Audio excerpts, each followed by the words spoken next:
ಶಿಕ್ಷಣ ಇದ್ದು ಹೋದ್ರೆ ಭಾರಿ ಕಷ್ಟ. ಅದಕ್ಕೆ ಸ್ವಾಭಿಮಾನ ಬರಬೇಕಲ್ಲ.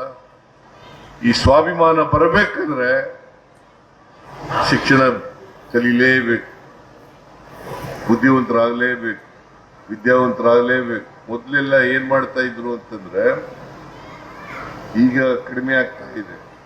ಮೊದಲು ಒಬ್ಬ ವ್ಯಕ್ತಿಯ ಮೆರಿಟ್ ಮಾಡ್ಬೇಕಾದ್ರೆ ಜಾತಿ ಮೇಲೆ ಮಾಡ್ತಾ ಇದ್ರು.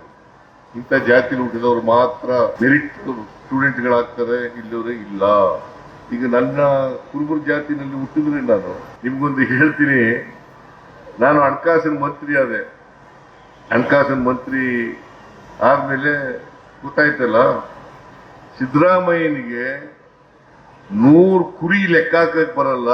ಹಣಕಾಸಿನ ಈ ರಾಜ್ಯದ ಹಣಕಾಸನ್ನ ನಿಭಾಯಿಸ್ಲಿಕ್ಕೆ ಸಾಧ್ಯನಾ ಅಂತೇಳಿ ಲಂಕೇಶ್ ಪತ್ರಿಕೆಯಲ್ಲಿ ಬರೆದ್ರು. ಲಂಕೇಶ್ ಪತ್ರಿಕೆಯಲ್ಲಿ ನಾನು ಈ ರಾಜ್ಯದಲ್ಲಿ 16 ಬಜೆಟ್ ಅನ್ನ ಮಾಡಿದ್ದೆ. ಅದನ್ನೇ ಚಾಲೆಂಜ್ ಆಗಿ ತಗೊಂಡೆ ನಾನು.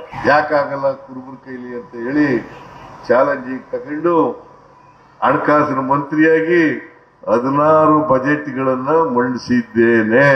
ಅದರಿಂದ ಮೆರಿಟ್ ಇದೆಯಲ್ಲ, ಪ್ರತಿಭೆ ಇದೆಯಲ್ಲ, ಅದು ಯಾರಪ್ಪನ ಮನೆ ಸೋತಲ್ಲ. ಜಾತಿಯಿಂದ ಬರಲ್ಲ. ಅದು ಮೆರಿಟ್ ಅನ್ನೋದು, ಪ್ರತಿಭೆ ಅನ್ನೋದು ಜಾತಿಯಿಂದ ಬರಲ್ಲ. ನಿಮ್ಗೆ ಅವಕಾಶ ಸಿಕ್ಕಿದ್ರೆ ಬರ್ತದೆ.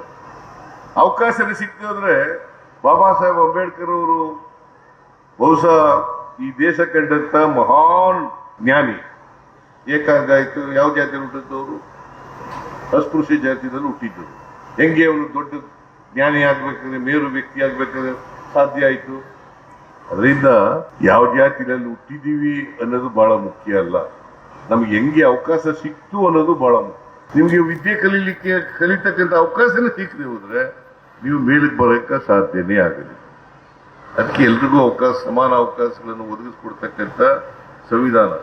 ಆಗ ದೇವರು ಕೂಡ ನಿಮ್ಗೆ ಸಹಾಯ ಮಾಡ್ತಾರೆ. ಹಿಂದೆ ಹೋದ್ರೆ ಈ ಸಮಾಜದಲ್ಲಿ ಬದಲಾವಣೆ ಮಾಡಲಿಕ್ಕೆ ಸಾಧ್ಯ ಇಲ್ಲ.